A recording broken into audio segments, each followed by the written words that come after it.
Hello everyone. अभी हम SSC का कुछ क्वेश्चन डिस्कस करने वाले हैं जो कि क्लास 8 का है। तो देखते हैं कि कौन सा क्वेश्चन सब है। तो फर्स्ट क्वेश्चन है, what are the white town and black town. तो व्हाइट टाउन और ब्लैक टाउन क्या है। तो white town areas where British and Europeans lived during colonial time. तो इसको हम लोग देख सकते हैं कि वैसा एरिया जहां पे ब्रिटिश और यूरोपियन रहता था उसको क्या बोला जाता था, व्हाइट टाउन। कॉलोनियल टाइम को क्या बोलते हैं। तो हिंदी में भी जिन बच्चों को इंग्लिश समझने में कठिनाई होता है, यहाँ पे हिंदी में भी देख सकते हैं। कॉलोनियल टाइम मतलब औपनिवेशिक काल, जहाँ ब्रिटिश और यूरोपियन रहते थे उसे व्हाइट टाउन बोला जाता था, और वैसा एरिया जहाँ पे इंडियन रहता था उसे ब्लैक टाउन बोला जाता था। ये area usually crowded and less develop होता था। क्राउडेड मतलब क्या होता है, भीड़ भाड़, और लेस डेवलप मतलब क्या होता है, कम विकसित क्षेत्र। तो इसे कहा जाता है व्हाइट टाउन और ब्लैक टाउन। नेक्स्ट है, what was special in the imperial tradition of painting. तो इंपेरियल ट्रेडिशन ऑफ पेंटिंग का क्या स्पेशलिटी था, क्या स्पेशल था इसमें। तो इंपेरियल मतलब होता है जनरली शाही। तो they depicted realistic landscape, scene of nature, crowded street and grand monument. मतलब लैंडस्केप मतलब क्या होता है,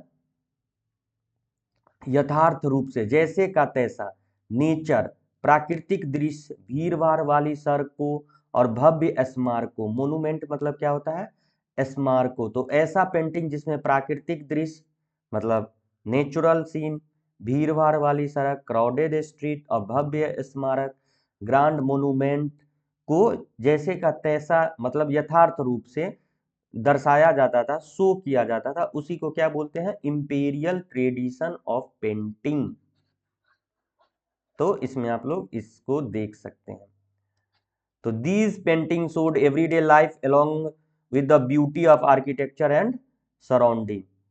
तो ये चित्र सामान्य जीवन के साथ साथ स्थापत्य कला एवं परिवेश की सुंदरता को दर्शाते थे। एवरीडे लाइफ में क्या क्या सुंदर है, मतलब डेली लाइफ में जो चीज सुंदर होता है उसके बारे में नेचुरल तरीका से इसमें पेंटिंग किया जाता है। तो ये लाइन एग्जाम में लिख सकते हैं। थर्ड है, name the any two Indian painters who experimented with the native style. Native style में जो पेंटिंग करता था, टू इंडियन पेंटर का नाम क्या होगा। तो राजा रवि वर्मा और अवनींद्रनाथ टैगोर, ठाकुर या टैगोर भी बोल सकते हैं।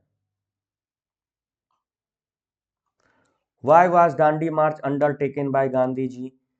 तो Gandhi ji undertook the Dandi march to protest against the British salt tax.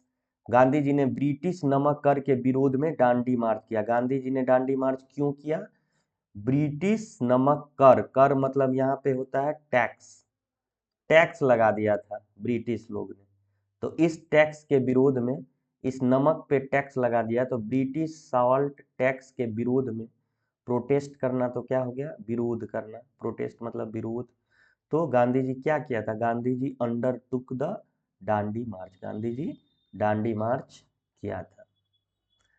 वो दिखाना चाहते थे कि नमक बनाना सबका अधिकार है। He wanted to show that making salt was everyone's right. Third है, who is the known as frontier Gandhi. किसे कहा जाता है, खान अब्दुल गफ्फार खान को कहा जाता है फ्रंटियर गांधी, सीमांत गांधी कहा जाता है। तो इसको वीडियो को रोक के आप लोग इसको लिख सकते हैं।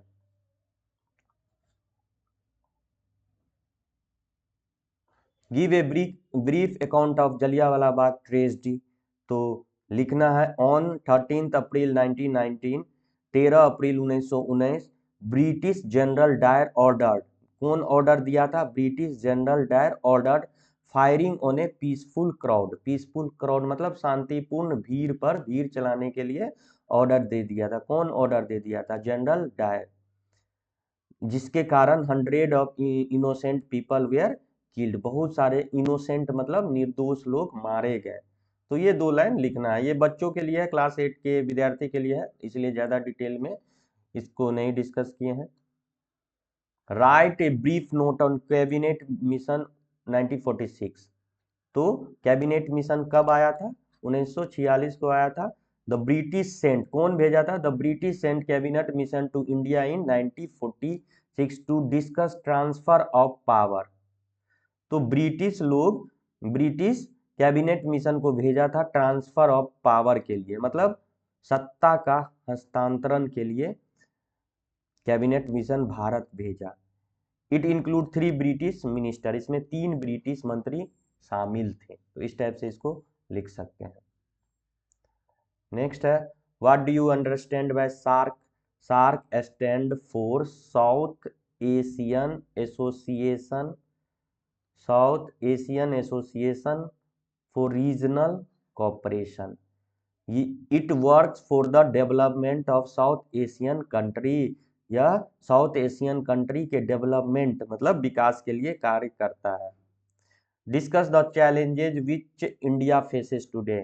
अभी इंडिया कौन सा चैलेंज कठिनाई फेस करता है? तो हम लोग के देश में सबसे ज़्यादा पॉवर्टी है, पॉवर्टी मतलब गरीबी है, अनएम्प्लॉयमेंट है, बेरोजगारी है, एंड पॉल्यूशन है, प्रदूषण है। आर मेजर चैलेंजेज इंडिया में है। करप्शन है, टेररिज्म है, also affect the country. Corruption मतलब भ्रष्टाचार, टेररिज्म मतलब आतंकवाद। तो ये सब हमारे इंडिया में प्रॉब्लम है। अगर ये क्वेश्चन पूछा जाए तो पॉवर्टी, अनएम्प्लॉयमेंट, इस तरीका से भी लिख सकते हैं, पॉवर्टी, अनएम्प्लॉयमेंट, पॉल्यूशन, करप्शन और टेररिज्म। तो ये चैलेंजेज है।